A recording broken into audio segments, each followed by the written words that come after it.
Ngayon naman pag-usapan natin, alinsunod po sa utos ni President Rodrigo Duterte kay DepEd Secretary Leonor Briones na isama po ng DepEd ang drug literacy sa kanilang syllabus. To know more about that, let us all welcome our guest this morning. We have ASEC Jess Mateo, Department of Education. Good morning, ASEC. Welcome to Good Morning, Boss. Good morning. Ay, good morning. Isang maulan na umaga sa'yo. Oo nga.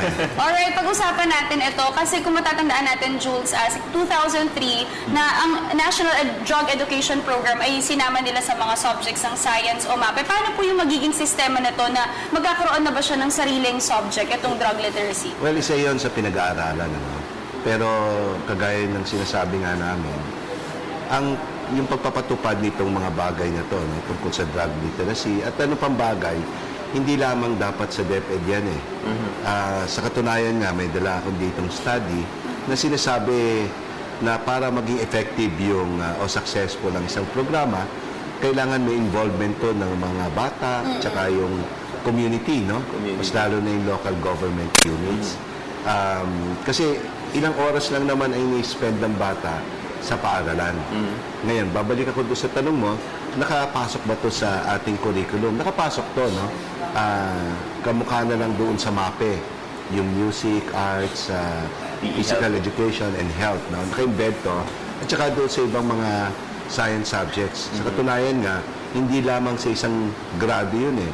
Meron na sa grade 5, paakyat yan hanggang grade 9. Okay. Sir, ano magiging difference if ever ma-approve na nga na magkakaroon ng pagbabago dito na subject ba? May sariling subject and what grade siya Isa nga papasok? yung pinag-aaralan kung Okay. magsiseparate subject siya. Pero kasi mas maganda, kagaya nung ginawa namin doon sa K-12 curriculum, may mga konsepto na kailangan ilagay mo sa isang subject tapos nag-build na lang siya. Yun yung tinatawag namin spiral progression rather than put it in a separate. Pinag-aaralan pa po natin yan. Isa yan sa mga tinitignan natin ng ating kalihim.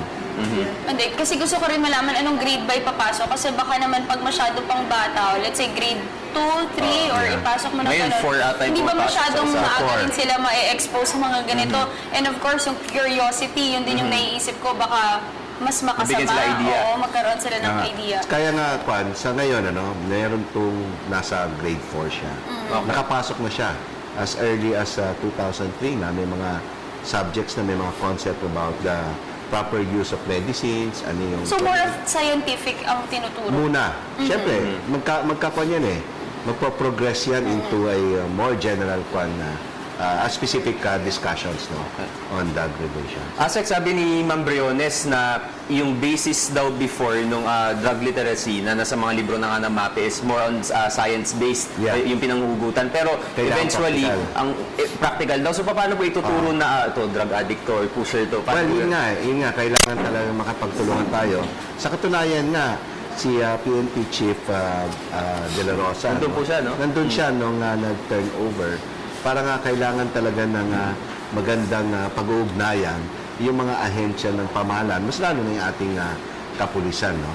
Ang isang iniisip na dito, siguro nga during mga extracurricular activities or even during the teaching of certain subjects, baka pwede kami mag-invite ng mga kapulisan, kung ano yung, parang resource person sila. Na Yung mga pwedeng tipong magbigay ganun. ng talk or seminar din sa mga bata. As you've mentioned about pinag-aaralan pa, wala pa talagang specific na plano.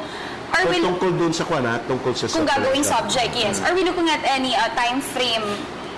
Wala pa eh. Kasi nga, titingnan muna natin, ano ba yung pagkukulang doon sa ngayon. At saka natin determine kung separate subject siya. Dito lang ba yun sa mga eskwelahan or are we planning to extend it rin sa mga communities? Kung sa community yan, local government yan, hindi LGU yan sa dapat. DepEd. Okay. So, pero makikipagtulungan tayo sa mga local government kasi nga, ayon rin sa mga pag-aaral, ang magiging isang successful lang, hindi lang education o sa usapin ng itong drugs, no? Kung walang participation ang community. Alright, so besides drug literacy, ano pa po bang ibang pinaprioritize ng DepEd ngayon na Sa or ngayon, tinututokang issue? Siyempre ngayon, yung sa senior high school. First time, no? First time. Sa katunayan nga, yung aming online enrollment rate, online enrollment system, nag-enroll na mga 1.388 1,388,000 na ang nagpatala, no, naka-enroll. Ito ay base doon sa 1,400,000 plus na mga graduate ng grade 10. So, konting-konti na lang lahat na nandoon sa paaralan natin. Ano po yung mga challenges na kinaharap nyo from the first week na natugunan na ng DepEd ngayon? Siyempre, yung ang tinutukan namin, ito bang mga bata na to na nag-graduate ng grade 10, pumapasok na ba sa mga paaralan? Mapampubliko o pribadong paaralan siya. At yung iba, siyempre, meron pa rin mga mangilan-ngilan dahil na late ng enrollment. So, ang tanong tatanggapin pa o hindi? Siyempre, tinatanggap naman natin yan. Alright, so before we end, Jules, tanungin na rin natin si Asek kung saan ba tayo pwedeng dumulog, most especially mga parents, yung may mga anak na Concerns sila sa estudyante, kapital. pag may mga concerns sila, saan po ba sila pwedeng lumapit? Pwede silang dumiretso sa eskwelahan. Kung hindi na, diretso na kagad sa division office. Meron rin tayong DTEX, no? Kung sa usapin naman ng drugs, no? Pwede silang lumapit doon sa mga guro natin, punong guro, or pwede naman silang dumiretso sa mga barangay. Iyon nga lang problema, meron sabi ni President Duterte at yung PNP, meron mga kapitan, no? Barangay Involved captains din. na involved Yun lang, no? Yun yung napakahirap dyan. Kaya importante Yun nga talaga Yes. magkaroon ng information about drugs. kailangan lang talaga magtulungan tayo.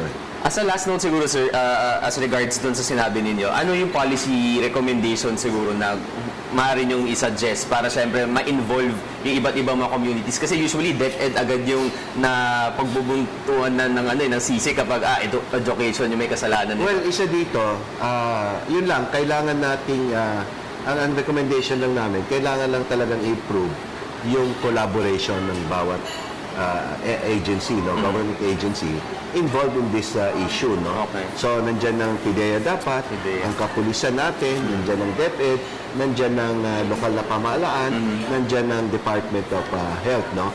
Para sa magkaroon tayo ng convergence, i-address natin itong problema na to.